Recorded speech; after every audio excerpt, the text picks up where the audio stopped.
ವೀಕ್ಷಕರೇ, ಸಖಿ ವಿಶೇಷ ಕಾರ್ಯಕ್ರಮಕ್ಕೆ ಸ್ವಾಗತ. ನಾನು ವಿಜಯ ಕುಬಟೂರ್. ವೀಕ್ಷಕರೇ, ಇವತ್ತಿನ ಸಖಿಯಲ್ಲಿ ನಾವು ನಿಮಗೆ ಬೋನ್ಸಾಯ್ ಅನ್ನುವಂತಹ ಪ್ಲಾಂಟೇಶನ್ ಏನು, ಮನೆಯಲ್ಲಿ ಈ ಬೋನ್ಸಾಯ್ ಕಲ್ಚರ್ನ ಹೇಗೆ ನಾವು ಅಡಾಪ್ಟ್ ಮಾಡ್ಕೊಳ್ಬಹುದು, ಈ ಸಂಬಂಧ ಸಾಕಷ್ಟು ಮಾಹಿತಿ ಕೊಡ್ತಾ ಇದ್ದೀವಿ. ಹೀಗಾಗಿ ವೃಕ್ಷ ಬೋನ್ಸಾಯ್ ಸರ್ಕಲ್ ಅನ್ನುವಂತಹ ಒಂದು ಗ್ರೂಪ್ ಇದೆ. ಅದರ ಪ್ರೆಸಿಡೆಂಟ್ ಆದಂತಹ ಲತಾ ರಾವ್ ಅವರು ನಮ್ಮೊಂದಿಗೆ ಕಾರ್ಯಕ್ರಮದಲ್ಲಿದ್ದಾರೆ. ನಮಸ್ಕಾರ ಮೇಡಮ್, ಕಾರ್ಯಕ್ರಮಕ್ಕೆ ಸ್ವಾಗತ ತಮಗೆ. ನಮಸ್ಕಾರ. ಎಸ್, ಬೋನ್ಸಾಯ್ ಅಂದ್ರೆ ಹಳೆಯ ಪದ್ಧತಿ ಆದ್ರೂ ಬಹಳ ಟ್ರೆಂಡಿ ಆಗಿದೆ, ಬಹಳ ಕ್ಯಾಚಿ ಆಗಿದೆ. ಇವತ್ತಿಗೆ ಕೂಡ ಈ ಟ್ರೆಂಡ್ ಅನ್ನ ಫಾಲೋ ಮಾಡ್ತಾ ಇದ್ದಾರೆ. ಅದಕ್ಕೆ ಬೆಸ್ಟ್ ಎಕ್ಸಾಂಪಲ್ ಅಂದ್ರೆ ನೀವು ಅಂತ ಹೇಳ್ಬೋದು. ಯಾಕಂದ್ರೆ 28 ವರ್ಷಗಳಿಂದ ಈ ಬೋನ್ಸಾಯ್ ಅನ್ನುವಂತ ಪ್ಲಾಂಟೇಶನ್ ನ ನೀವು ಫಾಲೋ ಮಾಡ್ತಾ ಬಂದಿದ್ದೀರಾ. ಹಾಗೇನೆ ನಿಮ್ಮ ಗ್ರೂಪ್ಗೆ ಇದೀಗ ಸಿಲ್ವರ್ ಜುಬ್ಲಿ ಆಚರಣೆ ಕೂಡ ಆಗಿರುವಂತದ್ದು.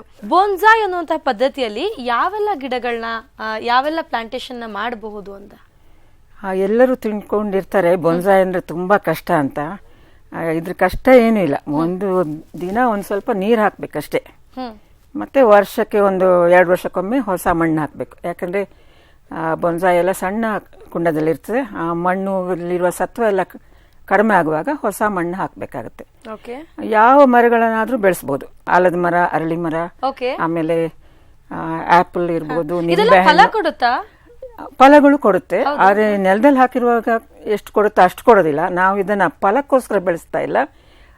ಫಲಗಳು ಕೊಡುತ್ತೆ, ಆದ್ರೆ ಕುಂಡದಲ್ಲಿ ಹೆಚ್ಚು ಮಣ್ಣಿರೋದ್ರಿಂದ 20-30 ಕೊಡ್ಬೋದು. ಅದು ಕೂಡ ನಮ್ಗೆ ಸಂತೋಷನೇ. ಯಾಕಂದ್ರೆ ಬಾಲ್ಕನಿಯಲ್ಲಿ 30 ಮಾವಿನ ಹಣ್ಣು ಆ ಮರದಲ್ಲಿ ಬೆಳೆದ್ರೆ ಎಷ್ಟು ಸಂತೋಷ ಅಲ್ವಾ. ನೆಲದಲ್ಲಿರೋ ಮರದಲ್ಲಾರ 100 ಬೆಳೆಯುತ್ತೆ, ಆ ಬಾಲ್ಕನಿಯಲ್ಲಿ 20-30 ಬರುತ್ತೆ.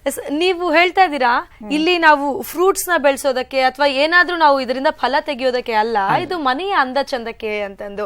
ಸೊ ಮನೆ ಹೇಗಿರ್ಬೇಕು ಅಂದ್ರೆ, ಮನೆ ತುಂಬಾ ದೊಡ್ಡದಾಗಿದ್ರೆ ಮಾತ್ರ ಈ ಬೋನ್ಸಾಯ್ ಗಿಡಗಳಿಗೆ ಮನೆಯಲ್ಲಿ ಬೆಳೆಸುವಂತ ಅವಕಾಶವೋ, ಅಥವಾ ಪುಟ್ಪುಟಾಣಿ ಮನೆಗಳಲ್ಲಿ ಕೂಡ ಅದಕ್ಕೆ ಅಂತ ಒಂದು ಜಾಗವನ್ನ ನಾವು ಮಾಡಿ ಬೆಳೆಸಬಹುದು ಅಂತ ಹೇಳ್ತೀರಾ? ಏನಂತೀರಾ ತಾವು? ನಮ್ಗೆ ತುಂಬಾ ಜಾಗ ಇರಬೇಕಾಗಿಲ್ಲ. ಸಣ್ಣ ಫ್ಲಾಟ್ ನಲ್ಲಿ ಅಥವಾ 30-40 ಮನೆ ಇದ್ರೆ ಒಂದು ಬಾಲ್ಕನಿ ಎಲ್ಲರಿಗೂ ಇದ್ದೇ ಇರುತ್ತಲ್ವಾ, ಟೆರೆಸ್ ಇರುತ್ತೆ, ಅಲ್ಲಿ ಬೆಳೆಸ್ಕೊಳ್ಬಹುದು. ಇದ್ರ ಕಾನ್ಸೆಪ್ಟೇ ಅದು. ಇದು ಜಪಾನ್ ದೇಶದಲ್ಲಿ ಹುಟ್ಟಿದ್ದು. ಜಪಾನ್ ದೇಶ ನಿಮಗೆ ಗೊತ್ತಿದ್ದ ಹಾಗೆ ತುಂಬಾ ಸಣ್ಣ ದೇಶ. ಅವರಿಗೆ ದೊಡ್ಡ ಮನೆಗಳಿರೋದಿಲ್ಲ. ಅವರಿಗೆ ಪ್ರಕೃತಿ ಅಂದ್ರೆ ತುಂಬಾ ಇಷ್ಟ. ಇಕಬಾನ ಮತ್ತೆ ಬೋನ್ಸಾಯ್ ಅಲ್ಲಿ ಹುಟ್ಟಿ ಬೇರೆ ದೇಶಗಳಿಗೆಲ್ಲ ಸ್ಪ್ರೆಡ್ ಆಗಿದೆ. ಆ ಸಣ್ಣ ಜಾಗದಲ್ಲೂ ತುಂಬಾ ಅಂದವಾಗಿ ಮರಗಳನ್ನ ಇಟ್ಕೊಳ್ತಾ ಇದ್ರು. ಅವ್ರಿಗೆ ಈ ಜಪಾನ್ ದೇಶದವರಿಗೆ ಈ ಬೋನ್ಸಾಯ್ ಅಂದ್ರೆ ಬರೀ ಅಲಂಕಾರ ಮಾತ್ರ ಅಲ್ಲ, ಅದರಲ್ಲಿ ನಮ್ಮ ಇದು ಕೂಡ ಮರದಲ್ಲಿ ಅವರು ದೈವತ್ವನೇ ಕಾಣ್ತಾರೆ. ಅದ್ರ ಮುಂದೆ ಕೂತ್ಕೊಂಡು ಮರ ಒಂದು ಮನೆಯೊಳಗೆ ಇಟ್ಕೊಂಡು ಅದ್ರ ಮುಂದೆ ಸೈಲೆಂಟ್ ಆಗಿ ಕೂತ್ಕೊಂಡು ಮೆಡಿಟೇಷನ್ ಕೂಡ ಮಾಡ್ತಾರೆ.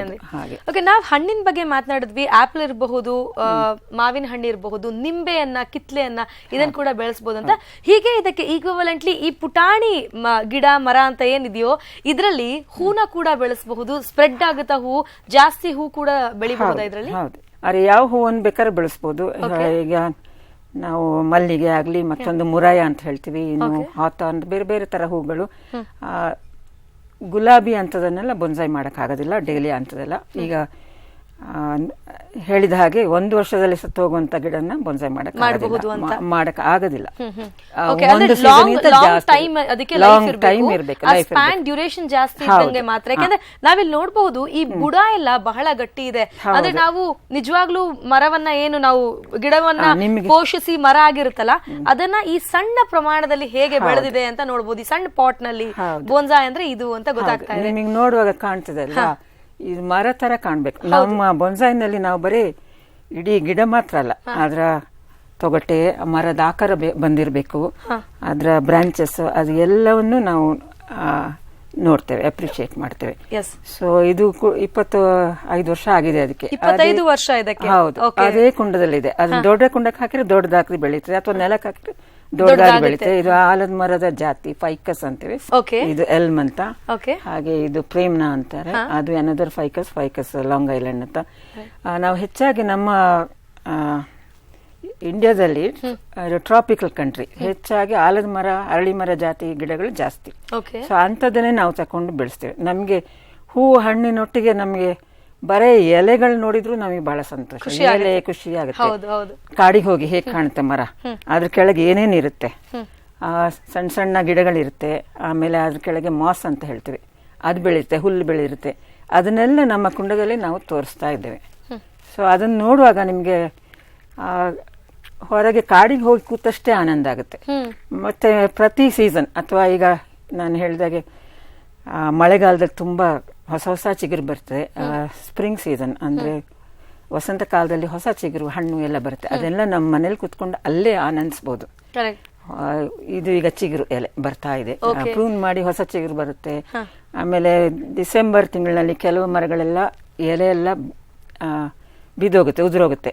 ಆದ್ರೂ ಕೂಡ ಅದಕ್ಕೊಂದು ಅಂದ ಇದೆ. ಬರೀ ಸ್ಕೆಲಿಟನ್ ತರ ಇರುತ್ತೆ ಮರ, ಅದು ನೋಡಕ್ಕೂ ಅಂದ. ಹೊಸದಾಗಿ ಬೆಳ್ಕೊಳುತ್ತೆ, ಆಮೇಲೆ ಇನ್ನೊಂದ್ 2 ತಿಂಗಳು ಪುನಃ ಹೊಸ ಚಿಗುರು ಬರುತ್ತೆ. ಸೊ ಬರೀ ನಮ್ಮ ಪ್ರಕೃತಿ ಎಲ್ಲಾ ಸೀಸನ್ಸ್ ನಾವು ಮನೇಲಿ ಕೂತ್ಕೊಂಡೇ ಆನಂದಿಸಬಹುದು. ಸ್ಪೆಂಡಿಂಗ್ ಟೈಮು ಲತಾ ಅವ್ರೆ, ಅಂದ್ರೆ ಜಾಸ್ತಿ ಟೈಮ್ ಬೇಕು ಅಂತ ಕೆಲವರೆಲ್ಲ ಅನ್ಕೊಂಡಿರ್ತಾರೆ. ಆಸೆ ಇದೆ ಮನೆಯಲ್ಲಿ ನಾವು ಆ ಗ್ರೀನರಿಯನ್ನ ತಂದಿಟ್ಕೋಬಹುದು, ಅದು ಇದು ಸೀನರಿ ಹಾಕೋದಕ್ಕಿಂತ ಮನೆ ವಾತಾವರಣ ಹಸಿರಾಗಿದ್ರೆ ಎಷ್ಟು ಚೆನ್ನಾಗಿರುತ್ತಲ್ಲ ಅಂತ. ಬಟ್ ಕೆಲವರಿಗೆ ಗೊತ್ತಿರಲ್ಲ ಇದಕ್ಕೆ ತುಂಬಾ ಟೈಮ್ ಬೇಕು, ಮೇಂಟೆನೆನ್ಸ್ ಕಷ್ಟ ಅಂತ ಕೂಡ ಅನ್ಕೊಂಡಿರ್ತಾರೆ. ನಿಮ್ಮ ಈ 28 ವರ್ಷದ ಅನುಭವದಲ್ಲಿ ನೀವೇನ್ ಹೇಳ್ತೀರಾ? ಇದಕ್ಕೆ ತುಂಬಾ ಟೈಮ್ ಬೇಕಾಗುತ್ತಾ ಅಥವಾ ಏನ್ ಹೇಳ್ತೀರಾ ಇದ್ರ ಬಗ್ಗೆ? ನನಗೆ ಬೊನ್ಸಾಯಿ ಕಷ್ಟ ಅಂತ ಅನ್ಸೋದೇ ಇಲ್ಲ. ತುಂಬಾ ಸುಲಭ ನಿಜವಾಗ್ಲು. ಅದರಲ್ಲಿ ಬರೀ ಪ್ರೂನಿಂಗ್ ಒಂದ್ ಸ್ವಲ್ಪ ಮೆಥಡ್ ಇದೆ, ಮತ್ತೆ ವರ್ಷಕ್ಕೊಮ್ಮೆ ಹೊಸ ಮಣ್ಣು ಹಾಕೋದು ಅಷ್ಟೇ. ಆವಾಗ ದಿವಸ ಇಲ್ಲ ಅದೇ ಇದೆಲ್ಲ ಬಿಸಿಲಲ್ಲೇ ಇರ್ತದೆ. ಬಾಲ್ಕನಿಲೇ ಇಟ್ಕೋಬೇಕು ನೀವು. ಮನೆ ಒಳಗೆ ಅಲಂಕಾರಕ್ಕಾಗಿ ತಂದು ಇಟ್ಟಿದ್ದೇವಲ್ಲ, ಅದು ಒಂದು 4-5 ದಿವಸ ಇಟ್ಕೊಳ್ಬಹುದು. ಆಮೇಲೆ ಹೊರಗೆ ಹಾಕ್ಬೇಕು. ನಿಮ್ಗೆ ಮನೆ ಒಳಗೆ ಬೇಕು ಅಂತಂದ್ರೆ 2 ಗಿಡ ಇಟ್ಕೊಳ್ಬಹುದು. 1 ವಾರ ಒಂದು ಹೊರಗೆ ಇಟ್ಕೊಳ್ಳೋದು, ಮತ್ತೊಂದು ಒಳಗಿರುತ್ತೆ. ಇದು ಆಮೇಲೆ ಇನ್ನೊಂದನ್ನ ಹೊರಗೆ ಹಾಕೋದು, ಆತರ ಮಾಡ್ಕೋಬಹುದು. ಆದ್ರೆ ಬಿಸಿಲು ಮಾತ್ರ ಈ ಗಿಡಗಳಿಗೆ ಬೇಕೇ ಬೇಕು. ನೀರು ಎಷ್ಟು ಪ್ರಮಾಣದ ಹಾಕ್ಬೇಕು? ನೀರು ದಿನ ಹಾಕ್ಬೇಕಾಗತ್ತೆ. ಯಾಕಂದ್ರೆ ಎಲ್ಲಾ ಗಿಡಗಳಿಗೂ ಬಿಸಿಲು ಚೆನ್ನಾಗಿ ಬೀಳ್ಬೇಕು. ಸೊ ಬಿಸಿಲು ಬಿದ್ರೆ ಬಾಲ್ಕನಿಲಿ ಸಣ್ಣ ಕುಂಡದಲ್ಲಿ ಇರೋದ್ರಿಂದ ನೀರು ಒಂದು ದಿನ ಹಾಕ್ಬೇಕಾಗತ್ತೆ. ಒಂದು ಅರ್ಧ ಗಂಟೆ ಸಮಯ ಸಾಕು. ನನ್ನ ಹತ್ರ ಒಂದು 150ಕ್ಕೂ ಹೆಚ್ಚು ಗಿಡ ಇದೆ, 100-200 ಗಿಡ ಇದೆ. ನನಗೊಂದು ಮುಕ್ಕಾಲು ಗಂಟೆ ನೀರು ಹಾಕಕ್ಕೆ ಬೇಕಷ್ಟೇ ದಿನ. ಅಷ್ಟೇ ಅರ್ಧ ಗಂಟೆ ನೀರು ಹಾಕೋದು ಮಾತ್ರ, ಬಾಕಿ ಏನು ಕೆಲಸ ಇಲ್ಲ. ಪ್ರೂನಿಂಗ್ ಅಂತ ಒಂದು ಸ್ಪೆಷಲ್ ಪ್ರೂನಿಂಗ್ ಇದೆ, ಅದನ್ನ ಒಂದು ತಿಂಗಳಿಗೊಮ್ಮೆ 2 ತಿಂಗಳಿಗೊಮ್ಮೆ ಮಾಡ್ತೀವಿ ಅಷ್ಟೇ. ಎಲ್ಲಾದ್ರೂ ಅದು ಶೇಪ್ ಏನೋ ಚೇಂಜ್ ಆಗಿದೆ ಅವಾಗ ಮಾಡೋದು. ಯಾವ ಶೇಪ್ ನಾವು ಇನಿಷಿಯಲ್ ಕಾಪಾಡ್ಕೊಳ್ಬೇಕು ಅಷ್ಟೇ, ಅವಾಗ ಮಾಡೋದಷ್ಟೇ. ದಿನ ಮಾಡೋಗಿ ಹಾಗೇನಿಲ್ಲ. ಎಸ್, ಅಂದ್ರೆ ನೀರು ಬಹಳ ಇಂಪಾರ್ಟೆಂಟ್. ದಿನ ಪ್ರತಿನಿತ್ಯವೂ ಅದಕ್ಕೆ ನೀರು ಕಾಣಿಸ್ಲೇಬೇಕು ಅಂತ ಹೇಳ್ತಾ ಇದ್ದೀರಾ. ಒಂದ್ 4 ದಿನ ಮನೆ ಒಳಗಿದ್ರು ಪರವಾಗಿಲ್ಲ, ಸನ್ಲೈಟ್ ಒಂದ್ 4 ದಿನ ಬಿಟ್ಕೊಟ್ರು ಪರವಾಗಿಲ್ಲ, ಪ್ರತಿನಿತ್ಯ ನೀರ್ ಬೇಕು ಅಂತ. ಒಂದ್ ವೇಳೆ ನಾವು ಊರ್ ಬಿಟ್ಟು ಹೋಗೋದು, ಔಟ್ ಆಫ್ ಸ್ಟೇಷನ್ ಏನಾದ್ರೂ ಇದ್ದಲ್ಲಿ ಅವಾಗ ಏನ್ ಮಾಡ್ಬೇಕು? ಹಾಗಾದ್ರೆ ಒಂದ್ 4 ದಿನದ ಸರ್ವೈವಲ್ಸ್ ಇರುತ್ತೆ ಇದಕ್ಕೆ? ಅದೇ ನಿಮ್ಮ ಹತ್ರ ಬರೀ ಒಂದ್ 4-5 ಗಿಡ ಇದ್ರೆ ತೊಂದ್ರೆ ಇಲ್ಲ. ಯಾರ ಹತ್ರ ಆದ್ರೂ ಫ್ರೆಂಡ್ಸ್ ಮನೇಲಿ ಬಿಟ್ಟು ಹೋಗ್ಬೋದು. ತುಂಬಾ ಇದ್ರೆ ಕಷ್ಟ, ಯಾರಾದ್ರೂ ನೀರು ಹಾಕ್ಬೇಕಾಗತ್ತೆ. ಮನೆ ಒಳಗೆ 1 ವಾರಕ್ಕಿಂತ ಹೆಚ್ಚು ಇಟ್ರೆ ಎಲೆ ಎಲ್ಲ ಉದ್ರೋಗುತ್ತೆ ಹಳದಿ ಆಗಿ. ಸೊ ಅದರಿಂದ ನೀರೊಂದು ಬೇಕು. ಮತ್ತೆ ನೀವು 1 ವಾರಕ್ಕಿಂತ ಹೆಚ್ಚು ಎಲ್ಲಾದ್ರೂ ಹೋಗ್ತೀರಾ ಅಂತ ಆದ್ರೆ ಫ್ರೆಂಡ್ಸ್ ಮನೇಲಿ ಬಿಡ್ಬೇಕಾಗತ್ತೆ, ಅಥವಾ ಯಾರನ್ನಾದ್ರೂ ಮಾಲಿ ಅಥವಾ ಯಾರ ಹತ್ರ ನೀರು ಹಾಕ್ಸ್ಬೇಕಾಗತ್ತೆ. 4 ದಿನ ಹತ್ರ ಒಳಗೆ ತಡೆಯುತ್ತೆ, ಹೊರಗೆ 4 ದಿನ ತಡೆಯೋದಿಲ್ಲ. ಇನ್ನು 1-2 ವರ್ಷಕ್ಕೆ ನೀವು ಮಣ್ಣನ್ನ ಬದಲಾಯಿಸಬೇಕು, ಯಾಕಂದ್ರೆ ಸ್ವಲ್ಪ ಮಣ್ಣಿರೋದ್ರಿಂದ ಸತ್ವ ಕಳ್ಕೊಂಡಿರುತ್ತೆ ಮಣ್ಣು, ಹೀಗಾಗಿ ಬದಲಾವಣೆ ಬೇಕು ಅಂತ ಏನ್ ಹೇಳ್ತಾ ಇದ್ದೀರಾ. ಇದರ ಜೊತೆಗೆ ನೀವು ಅವಾಗವಾಗ ಗೊಬ್ಬರ ತರದ ಐಟಮ್ ಏನಾದ್ರು, ಫರ್ಟಿಲೈಸರ್ಸ್ ಏನಾದ್ರು ಹಾಕ್ತಿರ್ತೀರಾ? ಹೌದು, ನಾವು ತಿಂಗಳಿಗೊಮ್ಮೆ ಒಂದು ಹಿಂಡಿ ನೀರು ಕೊಡ್ತಾ ಇರ್ತೀವಿ. ಹಿಂಡಿನ ನೀರಲ್ಲಿ ಕರಗಿಸಿ ಕೊಳಸಿ 4-5 ದಿವಸ ಇಟ್ಟು ಆ ನೀರನ್ನು ಸ್ವಲ್ಪ ಸ್ವಲ್ಪವಾಗಿ ಎಲ್ಲದಕ್ಕೂ ಹಾಕೊಂಡು ಬರ್ತೀವಿ. ಮಣ್ಣಲ್ಲಿ ನಾವು ಮಿಕ್ಸ್ ಮಾಡುವಾಗಲೇ ಹಸುವಿನ ಗೊಬ್ಬರ, ಮಣ್ಣು, ಮರಳು ಸೇರಿಸಿ ಇಟ್ಟಿರ್ತೇವೆ. ಮೇಲಿಂದ ಹಿಂಡಿ ನೀರು ಅಥವಾ ಇನ್ನೇನಾದ್ರೂ ಬೇಕಾದಷ್ಟು ಈಗ ಲಿಕ್ವಿಡ್ ಫರ್ಟಿಲೈಸರ್ ಅಂತ ಅದು ಸಿಗುತ್ತೆ, ಅದನ್ನು ಹಾಕ್ಬೋದು. ರೈಟ್. ಆಮೇಲೆ ನಾವೀಗ ಬೇರೆ ಸ್ಪ್ರಿಂಕ್ಲರ್ ಮೆಥಡ್ ಇರಬಹುದು, ಡ್ರಿಪ್ ಇರಿಗೇಷನ್ ಅಂತ ಎಲ್ಲ ಇರುತ್ತೆ. ಈ ತರದ ಮೆಥಡ್ಸ್ ನಿಜವಾಗ್ಲೂ ಪುಟಾಣಿ ಗಿಡಗಳಿಗೆ ಅಲ್ಲ, ಬಟ್ ಇದಕ್ಕೆ ಅಂತ ಬೋನ್ಸಾಯ್ ಸ್ಟೈಲ್ ಆಫ್ ಕಲ್ಟಿವೇಶನ್ ಅಲ್ಲಿ ಏನಾದ್ರೂ ಇದಕ್ಕೆ ಮೇಲ್ಗಡೆ ಸ್ಪ್ರಿಂಕಲ್ ಮಾಡೋ ಮೆಥಡ್ ಏನಾದ್ರೂ ವಾಟರಿಂಗ್ ಇದೆಯಾ? ಹೌದೌದು, ತುಂಬಾ ಗಿಡ ಇರೋರು ಸ್ಪ್ರಿಂಕ್ಲರ್ ಸಿಸ್ಟಮ್ ಹಾಕೊಂಡಿರ್ತಾರೆ. ಒಂದೊಂದೇ ಹಾಕದ್ ನೀರ್ ಹಾಕೋದ್ ಕಷ್ಟ ಆಗುತ್ತೆ. ಆತರ ಎಲ್ಲ ಮಾಡ್ಕೋಬಹುದು. ಡ್ರಿಪ್ ಇರಿಗೇಷನ್ ಕೂಡ ಕೆಲವು ನಮ್ಮ ಫ್ರೆಂಡ್ಸ್ ಎಲ್ಲ ಮಾಡ್ಕೊಂಡಿದ್ದಾರೆ. ಈ ಪುಟ್ಟಕ್ಕೂ ಒಂದೊಂದು ಡ್ರಿಪ್ ತರ ಮಾಡ್ತಾರೆ. ಬರೇ ನೀವು ಇದನ್ನ ಒಂದು 20 ನಿಮಿಷಕ್ಕೆ ಆನ್ ಮಾಡಿದ್ರೆ ಸಾಕು, ಮಾಡಬಹುದು. ರೈಟ್. ಇದಕ್ಕೆ ಹುಳ ಏನಾದ್ರೂ ಬರುವಂತಹ ಸಂಭವ ಆ ತರದ್ ಏನಾದ್ರು, ಅಂದ್ರೆ ಇದು ರೋಗಗಳು ಯಾವ ಗಿಡವನ್ನು ಕೂಡ ಬಿಟ್ಟಿಲ್ಲ. ಮೊದ್ಲೆಲ್ಲ ನಾವು ಮನುಷ್ಯಗ್ ಬರುತ್ತೆ, ಮರಕ್ಕ ಬರುತ್ತೆ ಅಂತ ಕೇಳ್ತಾ ಇದ್ವಿ.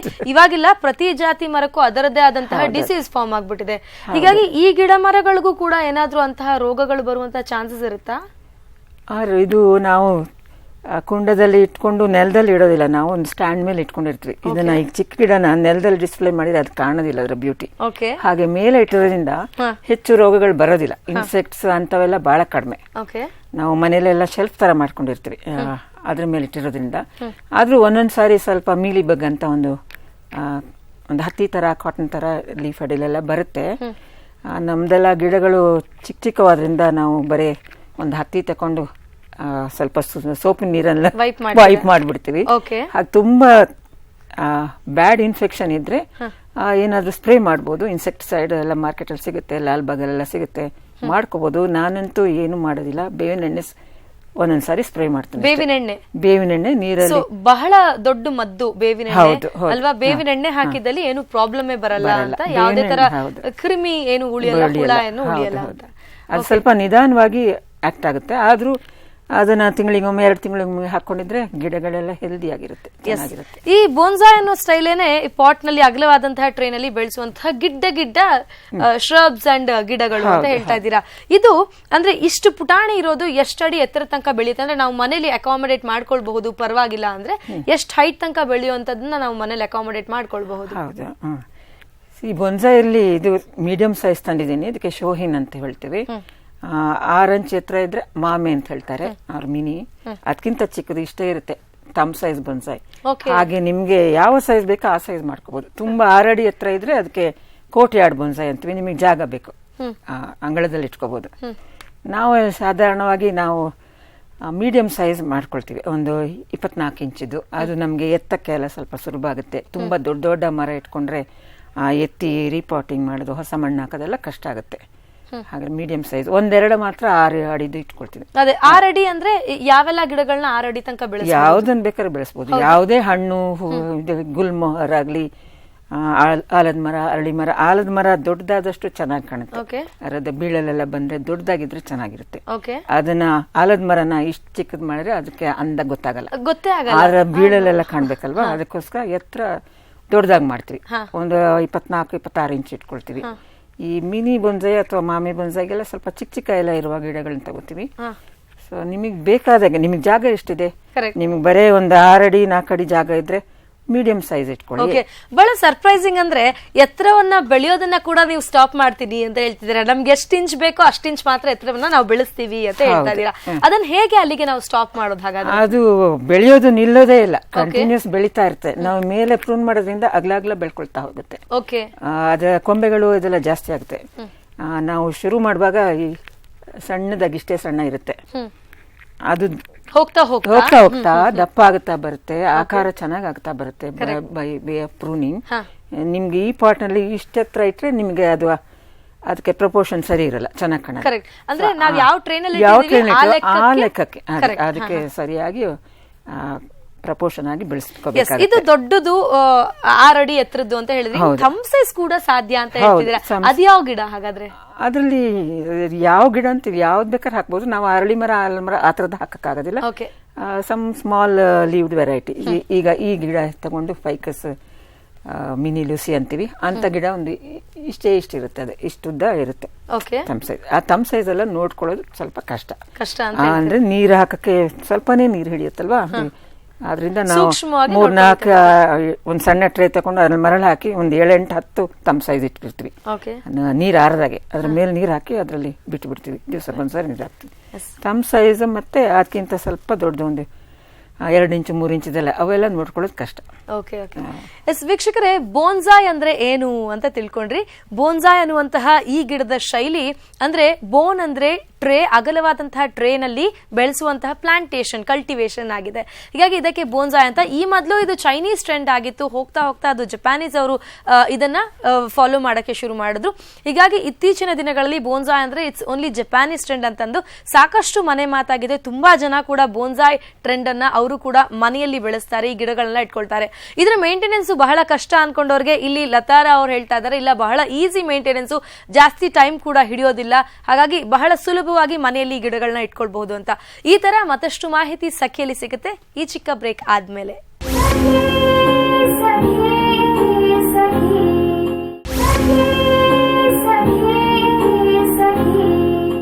ಬ್ರೇಕ್ ನಂತರ ಮತ್ತೊಮ್ಮೆ ಸಖಿ ವಿಶೇಷ ಕಾರ್ಯಕ್ರಮಕ್ಕೆ ಸ್ವಾಗತ ವೀಕ್ಷಕರು. ನಾವು ಬೋನ್ಸಾಯ್ ಪ್ಲಾಂಟೇಶನ್ ಬಗ್ಗೆ ನಿಮಗೆ ತಿಳಿಸ್ತಾ ಇದ್ವಿ. ಬೆಂಗಳೂರು ಅಂದ ತಕ್ಷಣ ಸಾಕಷ್ಟು ಟ್ರೆಂಡಿ ವಿಷಯಗಳಿಗೆ ಜಾಗ ಬೆಂಗಳೂರು. ಹೀಗಾಗಿ ಎಲ್ಲ ಭಾಗದಲ್ಲಿ ಕೂಡ ಗಿಡ ಮರಗಳನ್ನು ನೋಡಬಹುದು. ಆದರೆ ಸಿಟಿ ಲಿಮಿಟ್ಸ್ ಅಲ್ಲಿ ಇದ್ದಂತಹ ಜನ ಏನ್ ಮಾಡಬೇಕು ಅಂತ ಅನ್ಕೋತಿರೋರ್ಗೆ ನೀವು ಮನೆಯಲ್ಲಿಯೇ ಆ ಗಾರ್ಡನ್ ಅನ್ನ ಕ್ರಿಯೇಟ್ ಮಾಡ್ಕೊಡ್ಬಹುದು ಅಂತ ಈ ಬೋನ್ಸಾಯ್ ಪ್ಲಾಂಟೇಶನ್ಸ್ ನಿಮ್ಗೆ ಹೇಳ್ತಾ ಇದೆ. ಹೀಗಾಗಿ ನಿಮಗೆ ಮಾಹಿತಿ ನೀಡ್ತಾರೆ, ಬಿಗಿನರ್ಸ್ ಹೇಗೆ ಶುರು ಮಾಡಬೇಕು ಬೋನ್ಸಾಯ್ ಪ್ಲಾಂಟೇಶನ್ ಅಂತ ತಿಳಿಸ್ಕೊಡ್ತಾರೆ. ಲತಾ ರಾವ್ ನಮ್ಮೊಂದಿಗೆ ಕಾರ್ಯಕ್ರಮದಲ್ಲಿದ್ದಾರೆ. ಎಸ್ ಮೇಡಮ್, ನೀವೇನೋ ಇಷ್ಟು ವರ್ಷದ ಎಕ್ಸ್ಪೀರಿಯನ್ಸ್ ನಲ್ಲಿ ಈ ತರದ ಗಿಡಗಳನ್ನೆಲ್ಲ ಇದಕ್ಕೆ 25 ವರ್ಷ 23 ವರ್ಷ ಅಂತೆಲ್ಲ ಹೇಳ್ತಾ ಇದ್ದೀರಾ. ಹೀಗಿದೆ ಇದರ ವಯಸ್ಸಿದೀಗ. ಆದ್ರೆ ಶುರು ಮಾಡಬೇಕು ಬಿಗಿನರ್ಸ್ಗೆ ಯಾವ ತರ ಟಿಪ್ಸ್ ಕೊಡ್ತೀರಾ? ಹೇಗೆ ಅವರು ಆ ಟ್ರೇನ ಸೆಲೆಕ್ಟ್ ಮಾಡ್ಬೇಕಾಗತ್ತೆ? ಯಾವ ಗಿಡ, ಎಂತಹ ಮಣ್ಣು ಅಂತ ಅವ್ರಿಗೆ ನೀಡೋದಾದ್ರೆ ನೀವು ಮಾಹಿತಿಯನ್ನ ಹೇಗೆ ಅಂತ ತಿಳಿಸ್ಕೊಡಿ. ಬಿಗಿನರ್ಸ್ಗೆ ನಾನು ಸೆರಾಮಿಕ್ ಕಂಟೈನರ್ಸೇ ಆಗ್ಬೇಕಂತ ಏನು ಹೇಳೋದಿಲ್ಲ. ಇದ್ರದ್ದು ಮಣ್ಣಿಂದ ಕುಂಡ ಕೂಡ ಸಿಗುತ್ತೆ, ಫ್ಲಾಟ್ ಆಗಿರೋದು. ಅದಕ್ಕೆ ನಾವು ಬೇಕಾದ ಗಿಡಗಳನ್ನ ನರ್ಸರಿಯಿಂದ ತರ್ಬೋದು. ನಾವು ದೊಡ್ಡ ಗಿಡ ತಗೊಂಡು ಸಣ್ಣ ಮಾಡೋದಿಲ್ಲ, ಸಣ್ಣ ಗಿಡ ತಗೊಂಡು ಅದನ್ನು ಅದರಲ್ಲೇ ಬೆಳೆಸಿ ಆ ಥರ ಇಟ್ಕೊಳ್ಳೋದು. ಸೊ ನರ್ಸರಿ ಗಿಡ ಎನಿ ವೆರೈಟಿ ಆಫ್ ಫೈಕಸ್, ಆಲದ ಮರ, ಅರಳಿ ಮರ, ಅಥವಾ ಇದು ಫೈಕಸ್ ಬೆಂಜಮಿನ ಹಾಗೆಲ್ಲ ಹೇಳ್ತೀವಿ. ಇದಕ್ಕೆಲ್ಲ ಫೈಕಸ್ ಬೆಂಜಮಿನ, ಉಡಮಿನಿ ಲೂಸಿ, ficus highland, different variety ficus variety ಅಥವಾ ಜೇಡ್ ವೆರೈಟಿ, ತುಂಬ ಸುಲಭ. ಅದನ್ನು ತಗೊಂಡ್ಬಂದು ಅದಕ್ಕೊಂದು ಮಣ್ಣು ಮತ್ತೆ ಇದನ್ನು ರೆಡಿ ಮಾಡಿ ಇಟ್ಕೊಂಡಿರ್ಬೇಕು. ಈ ಥರ ಕುಂಡ ತಗೊಂಡು ಆ ಗಿಡನ ಅದಕ್ಕೊಂದು ಆಕಾರ ಕೊಡಬೇಕು, ಮರದ ಆಕಾರ. ಅದು ಹೇಗೋ ಬೆಳೆದಿರುತ್ತೆ, ಅದಕ್ಕೊಂದು ಮರದ ಆಕಾರದ ಪ್ರೂನ್ ಮಾಡಿ ಅದರೊಳಗೆ ಹಾಕಿ ಮಣ್ಣನ್ನು ಹಾಕಿ ನಯವಾಗಿ ಒತ್ತಿ ಇಡೋದು. ರೆಡಿ ಮಾಡ್ಕೋಬೇಕು. ಅದು ಪ್ರೂನಿಂಗ್ ವಿಚಾರ ಇರುತ್ತೆ. ಹೇಗಿದೆ ರೂಟ್ ಸ್ವಲ್ಪ ಪ್ರೂನ್ ಮಾಡಿ ಅದರೊಳಗೆ ಹಾಕಿ ಇಟ್ಬೇಕು. ಆ ನಂತರ ಮಣ್ಣೆಲ್ಲ ಹಾಕಿ ಮುಚ್ಚಿ ಅದನ್ನ ಒಂದು 3-4-5 ದಿವಸ ನೆರಳಿನಲ್ಲೇ ಇರ್ಬೇಕು. ನೀರೆಲ್ಲ ಹಾಕಿಬಿಟ್ಟು 4-5 ದಿವಸ ನೆರಳಿನಲ್ಲಿ ಇರಬೇಕು. ಪುನಃ ನೀರು ಹಾಕಬಾರ್ದು. ಒಂದು 4-5 ದಿವಸ ನಂತರ ನೀರು ಹಾಕಬೇಕು. ಯಾಕಂದ್ರೆ ಬೇರ್ ಮತ್ತೆ ಕಟ್ ಮಾಡಿರೋದ್ರಿಂದ ಹೆಚ್ಚು ನೀರು ಅಬ್ಸಾರ್ಪ್ಷನ್ ಆಗ್ತಾ ಇಲ್ಲ. 4-5 ನಿಮಿಷ ಬಿಸಿಲಿಗೆ ಬಿಸಿಲಿಗೆ ತಂದು ದಿನಕ್ಕೊಂದ್ಸಲ ನೀರು ಹಾಕಿ ಇಟ್ಕೋಬೇಕು. ಆ ಥರ ಶುರು ಮಾಡ್ತೀವಿ ನಾವು. ಆ ನಂತರ ಅದನ್ನ ದಿನ ಒಂದ್ಸರಿ ನೀರು ಹಾಕೊಳ್ತಾ ಬಂದ್ರೆ ಅದು ಬೆಳೀತಾ ಇರುತ್ತೆ. ರೈಟ್. ಈ ಬೋನ್ಸಾಯ್ ಬಿಗಿನರ್ಸ್ಗೆ ಅಂದ್ರೆ ನೀವು ಈ ಸಿರಾಮಿಕ್ ಟ್ರೇಸ್ ಅಂತ ಏನಿಲ್ಲ, ಯಾವ್ದು ಬೇಕಾದ್ರೂ ಸೆಲೆಕ್ಟ್ ಮಾಡ್ಕೊಳ್ಬಹುದು. ಅಂದ್ರೆ ಸೆರಾಮಿಕ್ ಟ್ರೇಸ್ ಈಸ್ಥೆಟಿಕಲಿ ನೋಡಕ್ ಚೆನ್ನಾಗಿರುತ್ತೆ. ಈವನ್ ಇದ್ರದ್ದು ಮಣ್ಣಿನ ಕುಂಡ ಕೂಡ ನೋಡಕ್ ಚೆನ್ನಾಗೇ ಇರುತ್ತೆ. ಆದ್ರೆ ಸಿಮೆಂಟ್ ಕುಂಡ ಅಥವಾ ಪ್ಲಾಸ್ಟಿಕ್ ಎಲ್ಲ ನೋಡಕ್ ಚೆನ್ನಾಗಿರೋದಿಲ್ಲ. ಅಂದ್ರೆ ಮನೆಯ ಅಂದವನ್ನ ಕೂಡ ಹೆಚ್ಚೋದಕ್ಕೆ ಒಂದ್ ವೇಳೆ ಮನೆಗೆ ತಂದು ಇಟ್ಕೊಂಡಾಗ ಅವಾಗ ಕೂಡ ಇದು ತುಂಬಾ ಚೆನ್ನಾಗಿ ಕಾಣುತ್ತೆ ಅಂತ. ಬೋನ್ಸಾಯ್ ಬೆಳೆಸಬೇಕು ಅಂತ ಇಂಟ್ರೆಸ್ಟ್ ಇರೋರಿಗೆ ಈ ತರ ನಮ್ಮ ಈ ಅರ್ಬನ್ ಜಗತ್ತಿನಲ್ಲಿ ಏನಾದ್ರೂ ಇವ್ರಿಗೆ ಟ್ರೈನಿಂಗ್ ಸೆಂಟರ್ಸ್ ಏನಾದ್ರೂ ಇದೆಯಾ? ಮಾಹಿತಿ ಕೇಂದ್ರಗಳೇನಾದ್ರೂ ಇದೆಯಾ? ಇದು ನಾವು ಟ್ರೈನಿಂಗ್ ಕೊಡ್ತಾ ಇದ್ದೇವೆ. ಥಿಯರಿ ಪಾರ್ಟ್ ಇಂದ ಹಿಡಿದು ಪ್ಲಾಂಟ್ ಸೆಲೆಕ್ಷನ್ ಪ್ರಾಕ್ಟಿಕಲ್ ವರೆಗೂ ಒಂದು ನಮ್ಮ ಟ್ರೈನಿಂಗ್ ಪ್ರೋಗ್ರಾಮ್ ನಾವು ಯಾವ್ದು ಹಚ್ಕೊಂಡಿದ್ದೇವೆ. ಇದರಲ್ಲಿ ಒಂದು 1 hour ಥಿಯರಿ ಇರುತ್ತೆ, ಮತ್ತೆ ಯಾವ ಗಿಡ ಸೂಟೇಬಲ್ ಅಂತ ಇರುತ್ತೆ. ಆಮೇಲೆ ಒಂದು ನಾವು ಡೆಮಾನ್ಸ್ಟ್ರೇಷನ್ ಮಾಡಿ ತೋರಿಸ್ತೀವಿ. ಆ ನಂತರ ಅವರೇ ಕೂತ್ಕೊಂಡು ಒಂದೊಂದು ಮಾಡ್ಕೊಂಡು ಮನೆಗೆ ತಗೊಂಡು ಹೋಗ್ಬೇಕು. ಸೊ ನಿಮ್ ಮುಂದೆ ನೀಟಾಗಿ ಅವರು ಪ್ರಾಕ್ಟಿಕಲಿ ಕೂಡ ಮಾಡಿ ಅವ್ರಿಗೆ ಮಾರ್ಕ್ಸ್ ಸಿಕ್ಕಿದ್ಮೇಲೆ ಅಷ್ಟೇ ಅವರು ಮನೆಯಲ್ಲಿ ಬೆಳೆಸೋದಕ್ಕೆ. ಆ ನಂತರ ಒಂದು 6-5 ತಿಂಗಳು ತುಂಬಾ ಜನ ನಮ್ಮನ್ನ ಕೇಳ್ತಾ ಇದ್ದಾರೆ, ನಾವು ಸೇರ್ತೀವಿ ವೃಕ್ಷಕ್ಕೆ, ಮೆಂಬರ್ ಆಗ್ಬೇಕು ಅಂತ ಆಸೆ, ನಮಗೂ ಬೆಳೆಸ್ಬೇಕು ಅಂತ. ಆದ್ರೆ ಸುಮ್ನೆ ಬಂದ್ ಸೇರ್ಕೊಂಡ್ರೆ ನಾವೇನೇನೋ ಮಾತಾಡ್ಕೊಳ್ತಾ ಇರ್ತೀವಿ, ಅವ್ರಿಗೆ ಅರ್ಥ ಆಗೋದಿಲ್ಲ. ಅದಕ್ಕೋಸ್ಕರ ಈ ಟ್ರೈನಿಂಗ್ ಪ್ರೋಗ್ರಾಮ್ ಬೇಕು ಅಂತ ಹೇಳ್ಕೊಂಡಿದ್ದೀವಿ. ಇಲ್ಲಿ ಮತ್ತೊಂದು ವಿಷಯ ಅಂತಂದ್ರೆ, ಇದು ಗಿಡವನ್ನೇ ಸಣ್ಣ ಗಿಡ ಸಸಿಯನ್ನ ತಂದು ಬೆಳೆಸಬೇಕು ಅಥವಾ ಬೀಜದಿಂದ ಕೂಡ ಈ ಗಿಡವನ್ನ ಬೆಳೆಸಬಹುದು? ಬೀಜದಿಂದಲೂ ಬೆಳೆಸಬಹುದು. ಈಗ ಹುಣಸೆ ಬೀಜ ಅಥವಾ ನಿಂಬೆ ಹಣ್ಣು, ಕಿತ್ತಳೆ ಹಣ್ಣು ಬೀಜ ಎಲ್ಲ ಹಾಕಿ ಗಿಡ ಮಾಡ್ಕೊಂಡು ಆ ನಂತರ ಅದನ್ನ ಗಿಡ ಆದ ಮೇಲೆ ಬೋನ್ಸಾಯ್ ಮಾಡಬಹುದು. ಸ್ಟ್ರೇಟ್ ಅವೇ ಬೋನ್ಸಾಯ್ ಪಾಟ್ ನಲ್ಲಿ ಬೀಜ ಹಾಕಕ್ಕಾಗೋದಿಲ್ಲ. ಸಸಿ ಆಗ್ಬೇಕು. ಸಸಿ 1-2 ವರ್ಷ ಆದ್ರೂ ಅದಕ್ಕೆ ಜೀವ ಬಂದು ಗಟ್ಟಿ ಆಗ್ಬೇಕು. ನಾವು ಅದನ್ನ ತೆಗೆದು ಪುನಃ ಹಾಕುವಾಗ ಸತ್ತೋಗ್ಬಾರ್ದು. ಅದು ಸ್ವಲ್ಪ ಸ್ಲೋ ಪ್ರೋಸೆಸ್ ಆಗುತ್ತೆ. ಆದ್ರಿಂದ ನರ್ಸರಿಲಿ ನಮ್ಗೆ ರೆಡಿ ಗಿಡ ಸಿಗುವಾಗ ಒಂದ್ 35-40 ರೂಪಾಯಿಗೆ ಒಂದ್ ಗಿಡನೇ ಸಿಗುತ್ತಲ್ವಾ, ತಗೊಂಡ್ ಮಾಡ್ಬೋದು. ಸೊ ಅಂದ್ರೆ ನೀವೇನ್ ಹೇಳ್ತಾ ಇದ್ದೀರಾ ಅಂದ್ರೆ, ನಾವ್ ಏನ್ ಸೆಲೆಕ್ಟ್ ಮಾಡ್ಕೊಳ್ತೀವೋ ಆ ಬೀಜವನ್ನ ನಾವು ಮೊದಲು ಸಸಿ ಮಾಡ್ಕೋಬೇಕು. ಸಸಿ ಆದ ನಂತರ ಈ ಬೋನ್ಸಾಯ್ ಪ್ಲಾಂಟೇಶನ್ ಅಂತ ಹೇಳ್ತಾ ಇದ್ದೀರಾ. ಅಂದ್ರೆ ಈ ಬೋನ್ಸಾಯ್ ಅನ್ನುವಂತಹ ಟರ್ಮ್ ನಲ್ಲಿ ಹೇಗೆ ಪ್ಲಾಂಟೇಶನ್ ಶುರು ಮಾಡ್ಕೋಬಹುದು? ಅಂದ್ರೆ ಬೋನ್ಸಾಯ್ ಪ್ಲಾಂಟೇಶನ್ ಅಂತಲ್ಲ, ಬೋನ್ಸಾಯ್ ಕಲ್ಟಿವೇಶನ್. ಅದಕ್ಕೆ ಬೀಜದಿಂದಲೂ ಶುರು ಮಾಡಬಹುದು. ನಾನು ಶುರು ಮಾಡಿದ್ದು ನನ್ನ ಹತ್ರ ಈಗಲೂ ಇದೆ. ಗುಲ್ಮೋಹರ್ ಬೀಜದಿಂದ ಮಾಡಿದ್ದೇನೆ. ರೋಡ್ ಸೈಡ್ ಅಲ್ಲಿ ಬೀಜ ಸಿಕ್ತು, ಅದನ್ನ ಮಾಡ್ಕೊಂಡಿದ್ದೇನೆ. ಅದಕ್ಕೆ 27-28 ವರ್ಷ ಆಗಿದೆ. ತುಂಬಾ ಎತ್ತರ ಆಗಿದೆ, ಹೂ ಕೂಡ ಬಿಡುತ್ತೆ. ಗುಲ್ಮೋಹರ್ ಅಥವಾ ಮೇಫ್ಲವರ್ ಅಂತ ಹೇಳ್ತೀವಿ, ಕೆಂಪು ಹೂ ಬಣ್ಣ ನೋಡಿ. ಹಾಗೆ ಟ್ಯಾಮ್ರಿಂಡ್ ಅಥವಾ ಹುಣಸೆ ಮರನು ನಾನು ಬೀಜ ಹಾಕಿ ಮಾಡಿದ್ದೇನೆ. ಮಾಡ್ಬೋದು. ನಾವೀಗ ಇಷ್ಟು ವರ್ಷ ಕಾದು ಕಾದು ಮಾಡಿ ತುಂಬಾ ವರ್ಷ ತಗೊಳ್ತಲ್ವಾ, ನಿಮಗೆ ಬೇಕಾದ್ರೆ ಬೇಗ ಮಾಡ್ಕೋಬಹುದು. ಗ್ರಾಫ್ಟೆಡ್ ಸಿಗುತ್ತೆ, ನಿಮಗೆ ಗ್ರಾಫ್ಟೆಡ್ ವೆರೈಟಿ ಸಿಗುತ್ತೆ. ಈಗ ಮಾವಿನ ಗಿಡ ಆಗಲಿ ಅಥವಾ ಸೀತಾಫಲ ಅವೆಲ್ಲ ನಿಮಗೆ ಹೂವೆಲ್ಲ ಕಾಯಿ ಬಿಡ್ಬೇಕಾದ್ರೆ ಗ್ರಾಫ್ಟೆಡ್ ತಗೊಂಡ್ರೆ 3 ವರ್ಷಕ್ಕೆ ನಿಮ್ಗೆ ಕಾಯಿ ಎಲ್ಲ ಸಿಗುತ್ತಲ್ವಾ, ನಿಮ್ಗೆ ಸಂತೋಷ ಆಗುತ್ತೆ. Okay okay. ಅಂದ್ರೆ ನೀವೀಗ ನಮ್ಮ ವೀಕ್ಷಕರಿಗೆ ಮಾಹಿತಿ ನೀಡ್ತಾ ಇದ್ದೀರಾ, ಬೀಜದಿಂದ ಸಸಿ ಮಾಡ್ಕೊಂಡು ಸಸಿಯನ್ನ ಬೋನ್ಸಾಯ್ ಮಾಡಿ ಅಂತ. ಅವ್ರಿಗೆ ಮತ್ತಷ್ಟು ನಾವು ಕ್ಲಾರಿಟಿ ಆಗಿ ಪಿಕ್ಚರ್ ಕೊಡ್ತೀವಿ ಅಂದ್ರೆ ಈ ಬೋನ್ಸಾಯನ್ನ ಹೇಗೆ ಮಾಡ್ಕೊಳ್ಬಹುದು ಅನ್ನುವಂತ ಎಕ್ಸ್ಪ್ಲನೇಷನ್ ನಾವು ಮತ್ತೊಮ್ಮೆ ಹೇಳ್ತೀವಿ. ಅಂದ್ರೆ ಅಗಲವಾದಂತಹ ಟ್ರೇನ್ ಅಲ್ಲಿ ಸ್ವಲ್ಪ ಪ್ರಮಾಣದ ಮಣ್ಣನ್ನ ಹಾಕಿ ಆ ಸಸಿಯನ್ನ ಇಡಬೇಕು. ಸಸಿನ ಇಟ್ಟು ಆಮೇಲೆ ಮೇಲೆ ಮಣ್ಣು ಹಾಕಿ ಲೆವೆಲ್ ಮಾಡಿ ಸ್ವಲ್ಪ ಗಟ್ಟಿ ಮಾಡಿ ಇಟ್ಕೋಬೇಕು. ಮಣ್ಣು ಗಿಡ ಅಲ್ಲಾಡಬಾರ್ದಲ್ವಾ, ಅಲ್ಲಾಡಬಾರ್ದು. ಸೊ ಅಲ್ಲಿ ಆ ಸ್ಟಫ್ ಬಹಳ ಸ್ಟ್ರಾಂಗ್ ಆಗಿರ್ಬೇಕಾಗುತ್ತೆ, ಅದು ಅಲ್ಲಾಡಬಾರ್ದು, ಯಾಕೆಂದ್ರೆ ರೂಟ್ಸ್ ಬೆಳೆಯುವಂತಹ ಜಾಗ. ಓಕೆ. ಈಗ ಒಂದು ನೀವು ಈ ಪಾಟ್ ಏನಿದೆ ಅಂದ್ರೆ ಬೋನ್ ಏನ್ ಅಂತೀರಾ, ಈ ಸೆರಾಮಿಕ್ ಟ್ರೇ, ಇದ್ರಿಂದ ನೀವು ಹೌದು ಅಂದ ಚಂದಕ್ಕೆ ಅಂತಂದ್ರೆ ಒಂದು ಚೂರು ಬೇರೆ ಸ್ಟೈಲು ಡಿಸೈನು ಕಲರ್ ಇರೋದಕ್ಕೆ ಶಿಫ್ಟ್ ಮಾಡ್ತೀರಾ ಅನ್ನೋವಾಗ ಆ ರೂಟ್ಸ್ ಏನು ತೊಂದರೆ ಆಗಲ್ವಾ? ಇಲ್ಲ, ಇದೀಗ ತುಂಬಾ ವರ್ಷ 3-4 ವರ್ಷ ಅದ್ರಲ್ಲೇ ಬಿಟ್ರೆ ರೂಟ್ಸ್ ಎಲ್ಲ ಅದ್ರಲ್ಲಿ ತುಂಬಾ ಹೋಗಿರುತ್ತೆ. ಒಂದ್ ಕೇಕ್ ತೆಗೆದಾಗೆ ಬರುತ್ತೆ, ಇಡ್ಲಿ ತೆಗೆದಾಗೆ ಇಡೀ ಹಾಗೆ ಬರುತ್ತೆ. ಅದನ್ನೊಂದ್ ಚೂರು ಅದನ್ನ ರೂಟ್ಸ್ ಅನ್ನೆಲ್ಲ ಸಪರೇಟ್ ಮಾಡ್ಕೊಂಡು ಪುನಃ ಹೊಸ ಪಾಟ್ಗೆ ಹಾಕ್ಬೋದು. ಈಗ ಇದೇ ಮರ ನನ್ಗೆ ದೊಡ್ಡದ್ ಮಾಡ್ಬೇಕಂದ್ರೆ ದೊಡ್ಡ ಪಾಟ್ ಕುಂಡ ತಗೊಳ್ಳಿ, ಅದನ್ನ ಎತ್ತಿ ಅದ್ರಲ್ಲಿ ಹಾಕಿ ಹೊಸ ಮಣ್ಣು ಹಾಕಿ ದೊಡ್ಡದು ಆಗುತ್ತೆ. ಅಂದ್ರೆ ಇದನ್ನ ತೆಗೆಯುವಾಗ ನೀವು ಆ ಮಣ್ಣನ್ನೆಲ್ಲ ತೆಗೆದು ಬಿಡ್ತೀರಾ ಅಂತ? ಬುಡಕ್ಕೆ ರೂಟ್ಸ್ ಗೆ ಯಾವ ಮಣ್ಣು ಅಂಟಿರಲ್ಲ, ಹೊಸದಾಗಿ ಮಣ್ಣನ್ನ ಹಾಕಿ ಆ ಮಣ್ಣಿನಲ್ಲಿ ಇಡ್ತೀರಾ? ಹೌದೌದು. ರೂಟ್ಸ್ ಎಲ್ಲ ತುಂಬಾ ಬೆಳೆದೋಗಿರುತ್ತೆ. ಅದ್ರೊಳಗೆ ಒಂದು ತುಂಬಾ ಜೇಡ್ರ ಫಲ ಆಗಿರುತ್ತೆ, ಅದು ಅಷ್ಟು ತುಂಬಿರುತ್ತೆ 2-3 ವರ್ಷದಲ್ಲಿ. ಅದನ್ನ ಸ್ವಲ್ಪ ರೂಟ್ಸ್ ಎಲ್ಲ ಬಿಡಿಸ್ಕೊಂಡು ಸ್ವಲ್ಪ ಹೊಸ ಮಣ್ಣು ಹಾಕಿ ಮಾಡ್ಬೇಕು. ಇಷ್ಟೆಲ್ಲ ಆದ ನಂತರ ಇದರ ನಾವು ಲೈಫ್ ಸ್ಪ್ಯಾನ್ ಬಗ್ಗೆ ಮಾತನಾಡ್ಬೇಕಾಗತ್ತೆ. ಈಗ ನಮ್ಮಲ್ಲಿರುವಂತಹ ಗಿಡ ಮರಗಳು ಆಯಸ್ ಮುಗಿದ ನಂತರ ಹೇಗೆ ಸೊರಗುತ್ತೋ ಹಂಗೇನೆ ಆಗುತ್ತೋ, ಅಥವಾ ಇದರ ಅಂದ್ರೆ ಯಾವ ಮರಕ್ಕೆ ಎಷ್ಟು ಏಜ್ ಸ್ಪ್ಯಾನ್ ಇರುತ್ತೋ ಹಂಗೆ ಇದ್ರಲ್ಲೂ ಬೆಳೆಯುತ್ತೆ ಅಲ್ವಾ? ಹೌದು. ಇದ್ರಲ್ಲಿ ಈಗ ಈ ಅರಳಿ ಮರ ಅಂತ ಇದು ಎಲ್ಮ್ ಅಂತ, ಇದು ಇಲ್ಲಿ ಬೆಳೆಯುವ ಟೆಂಪ್ರೇಟ್ ಕಂಟ್ರಿದು ಗಿಡ, ಇದೆಲ್ಲ 106 ವರ್ಷ ಇರುತ್ತೆ. ನಾವು ನೋಡ್ಕೊಂಡ ಹಾಗೆ, ಅದು ನೀರ್ ಹಾಕದಿದ್ರೆ ಸತ್ತೋಗುತ್ತೆ. ಇಲ್ಲದ್ರೆ ನೋಡ್ಕೊಂಡಿದ್ರೆ ಗೊಬ್ಬರ ಎಲ್ಲ ಕೊಡ್ತಾ ಇದ್ರೆ 50 ವರ್ಷ 40 ವರ್ಷ ಎಷ್ಟು ವರ್ಷ ಬೇಕಾದ್ರೆ ಬೆಳಿಬಹುದು. 106 ವರ್ಷ. ನಮ್ಮ ನೆಕ್ಸ್ಟ್ ಜನರೇಷನ್ಗೆ ಇದನ್ನ ಬಳುವಳಿ ಕೊಡ್ಬೋದು. ಪಾಪ ಮಕ್ಕಳೆಲ್ಲ ಗಿಡ ಮರ ನೋಡೇ ಇರೋದಿಲ್ಲ, ಅವರಿಗೆಲ್ಲ ಮಾವಿನ ಮರ ಅಂದ್ರೆ ಹೀಗಿರುತ್ತೆ ಅಂತ ಕೊಡ್ಬೋದು ನೀವು. ಓಕೆ. ಇದು ಗಿಫ್ಟ್ ರೂಪದಲ್ಲಿ ಕೂಡ ಕೊಡಬಹುದು. ಯಾರಿಗಾದ್ರೂ ನಾವು ಗಿಫ್ಟ್ ಮಾಡ್ಬೇಕಂದ್ರೆ ಇದು ಬ್ಯೂಟಿಫುಲ್. ನಾವು ನಮ್ಮ ಅರ್ಥನ ಸೇವ್ ಮಾಡ್ಬೇಕು ಅಂತ ಪ್ರತಿನಿತ್ಯ ಒಂದಲ್ಲ ಒಂದು ವಿಷಯದ ಮೂಲಕ ಏನ್ ಹೇಳ್ತಾ ಇರ್ತೀವಿ. ಸೊ ಗೋ ಗ್ರೀನ್ ಪಾಲಿಸಿಗೆ ಸಾಕಷ್ಟು ಸಪೋರ್ಟ್ ಮಾಡುತ್ತೆ. ಅಂಡ್ ಕೊನೆಯದಾಗಿ ತುಂಬಾ ಜನ ಇದು ಎಕ್ಸ್ಪೆನ್ಸಿವ್ ಆಗಿರುವಂತಹ ಹಾಬಿ ಅಂತ ಹೇಳ್ತಾರೆ, ಬಹಳ ದುಬಾರಿ ಖರ್ಚು ವೆಚ್ಚ, ಈ ಸೆರಾಮಿಕ್ ಟ್ರೇಸ್ ಕೂಡ ಚೂರು ಎಕ್ಸ್ಪೆನ್ಸಿವ್ ಆಗತ್ತೆ, ಮೇಂಟೆನೆನ್ಸ್ ಸ್ವಲ್ಪ ಕಷ್ಟ ಅಂತ ಇಷ್ಟೊತ್ತು ಹೇಳಿದ್ರಿ. ಹೌದು, ಅಂತದೇನಿಲ್ಲ ಅಂತ. ಬಟ್ ಹಂಗೆ ಅವ್ರೇನಾದ್ರೂ ಅನ್ಕೊಂಡಿದ್ದಲ್ಲಿ ಯಾರಾದ್ರೂ ಅವರಿಗೆ ಯಾವ ತರ ಟಿಪ್ ನೀಡ್ತೀರಾ ನೀವು?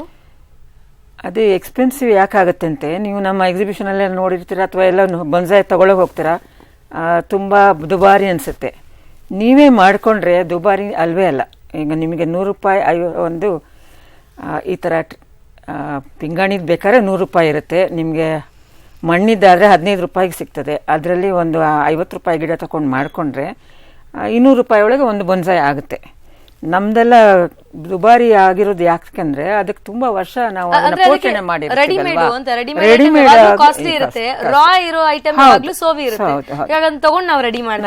ನೀವೇ ಮಾಡ್ಕೊಂಡ್ರೆ ಅಂತ ದುಬಾರಿ ಇಲ್ಲ. ರೆಡಿಮೇಡ್ ನೀವು ತಗೊಳಕ್ ಹೋದ್ರೆ ದುಬಾರಿ, ಯಾಕಂದ್ರೆ ಅಷ್ಟು ವರ್ಷ ನೋಡ್ಕೊಂಡಿದ್ದಕ್ಕೆ ನಮ್ಮ ಕೆಲಸಕ್ಕೆ ಸ್ವಲ್ಪ ದುಡ್ಡು ಬೇಕಾಗುತ್ತಲ್ವಾ, ಹಾಗೆ. ಓಕೆ. ಈ ಬೋನ್ಸಾಯ್ ಅನ್ನುವಂತಹ ಮೆಥಡ್ ಏನು, ಈ ಕಲ್ಟಿವೇಶನ್ ಏನು ಅಂತ ಸಾಕಷ್ಟು ಮಾಹಿತಿ ಕೊಟ್ಟಿದ್ದೀರಾ. ಜೊತೆಗೆ ಎಸ್ಪೆಷಲಿ ಅರ್ಬನ್ ಜಾಗದಲ್ಲಿ ನಾವು ಮನೆಯಲ್ಲಿ ಕೂಡ 100, 200, 300 ಗಿಡಗಳನ್ನ ಇಟ್ಕೊಳ್ಬಹುದು. ಹೀಗಾಗಿ ಮನೆಯ ವಾತಾವರಣ ಯಾವಾಗ್ಲೂ ಆಕ್ಸಿಜನ್ ಸಿಗುತ್ತೆ, ಆ ಪರಿಸರ ನೀಟಾಗಿರುತ್ತೆ. So bonsai plantation, bonsai cultivation ಇಂದ ಸಾಧ್ಯ ಅಂತ ತಿಳಿಸ್ಕೊಟ್ಟಿದ್ದೀರಾ. Thank you so much Latha Rao ಅವರೇ. Thank you very much. ವೀಕ್ಷಕರೇ, ನಾವು ಸದಾ ಹಸಿರು ವಾತಾವರಣದಲ್ಲಿ ಇರಬೇಕು ಅಂತ ಬಯಸ್ತೀವಿ. ನಮ್ಗೆ ಕಾರ್ಬನ್ ಡೈಆಕ್ಸೈಡ್ ತುಂಬಾ ಆಗ್ಬಿಟ್ಟಿದೆ. ಹೀಗಾಗಿ ಸಾಕಷ್ಟು ಗಿಡ ಮರಗಳನ್ನ ಬೆಳೆಸಿ ಅದನ್ನ ಪೋಷಿಸಿ ಅಂತ ಏನ್ ಹೇಳ್ತೀವಿ. ಜಾಗ ಇಲ್ವಾ ಅನ್ನುವಂತಹ ಕಂಪ್ಲೇಂಟು ಇದ್ದೇ ಇರುತ್ತೆ. ಆದ್ರೆ ಅದರ ನಡುವೆ ಕೂಡ ಈ ಬೋನ್ಸಾಯ್ ಕಲ್ಟಿವೇಶನ್ ಮಾಡ್ಕೊಂಡಲ್ಲಿ ಖಂಡಿತವಾಗ್ಲೂ ಆ ಮನೆಯಲ್ಲೇ ಹಸಿರು ವಾತಾವರಣ ಕ್ರಿಯೇಟ್ ಮಾಡ್ಕೊಳ್ಬಹುದು. ಸೊ ನೀವು ಪ್ಲಾನ್ ಮಾಡಿದ್ರೆ ಟ್ರೈ ಮಾಡಿ ಬೋನ್ಸಾಯ್ ಕಲ್ಟಿವೇಶನ್ ನ ನಿಮ್ದಾಗಿಸ್ಕೊಳ್ಳಿ ಅಂತ ಹೇಳ್ತಾ ಸಖಿ ಕಾರ್ಯಕ್ರಮ ಮುಗಿಸ್ತಾ ಇದ್ದೀನಿ. ಧನ್ಯವಾದ.